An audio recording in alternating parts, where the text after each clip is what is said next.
All right, joining us now for more, the host of the Keeping It Real podcast, Jillian Michaels. So good to see you again. The number is just unbelievable. 42 million people are on food stamps. 42 million people, and everyone's talking about how terrible this is if they lose their benefits on Saturday. I want to talk about how 1 in 7 Americans, not Americans, 1 in 7 people in this country over the age of 18 are on food stamps. How does that happen?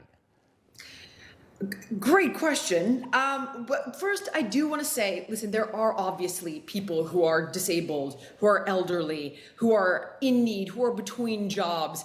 And weaponizing food security as a lever of power is disgusting and unacceptable.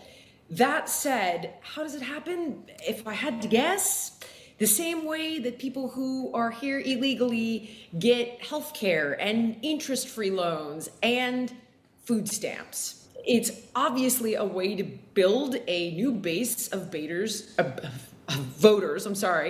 new base of voters for the Democrats, or at least obviously, in my opinion, obviously to me. Okay, now I just want to show you this. This is, we're not trying to be mean, but maybe this should not be your food stamp spokeswoman. Take a look. Employee of the school district, I only get paid once a month. By the time I get my bills paid, I have nothing left to pay for food and other basic needs. If it wasn't for SNAP benefits, I wouldn't be able to feed my children or myself. I work, pay my bills, and like every other mom, I want to be sure that I have enough food to put on the table.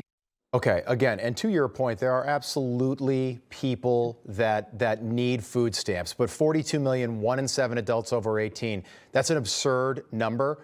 And I'm just wondering if you think that once the government, we wouldn't know about this if the government didn't shut down, by the way, but once the government does reopen, should we maybe make some of these people reapply so we can see who really is collecting over $100 billion annually from the taxpayer?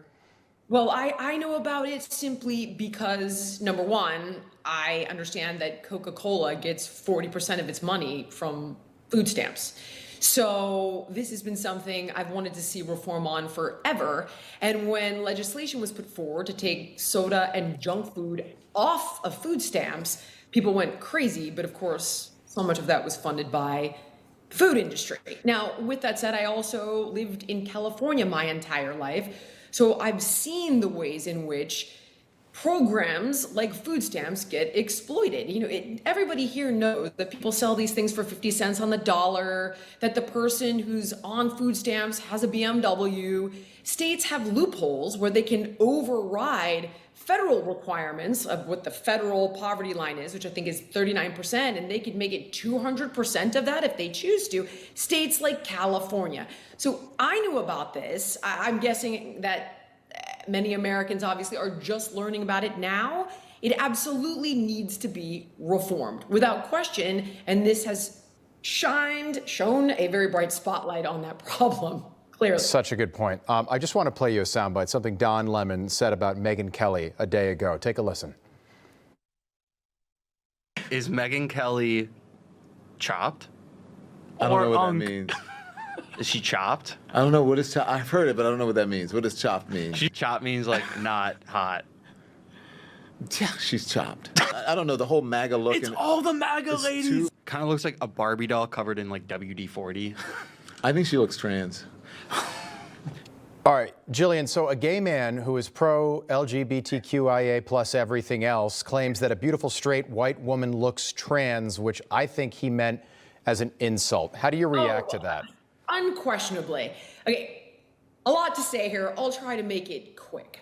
Don Lemon does not like women, in particular strong women. He did the exact same thing to Nikki Haley. I don't know if you recall, but he did. He's so friggin' bananas and hateful that even CNN fired him, which says a heck of a lot.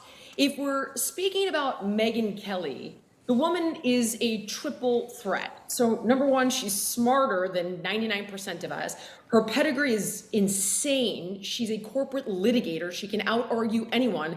And she's not wildly successful because she's ugly. Okay, everyone knows Megyn Kelly is hot. There is a reason that Charlize Theron played her in the movie. Don Lemon is a miserable individual, and he puts that on display weekly now. Such a good point. I hadn't thought about it. You're right. Charlize Theron in Bombshell. Right? Like, come who's on. Gonna, if they make a movie about Newsmax, who's going to play me? Right? Like Danny DeVito? Come on. Charlize Theron played her. Come on. Brad Pitt Jillian for Michaels. Sure. Yeah. Brad Pitt for sure. Great to see you tonight. Thanks for being with us. We appreciate it. too. Good to have you Thank back. you, Information. Truth is freedom. Is Newsmax. It's real news for real people.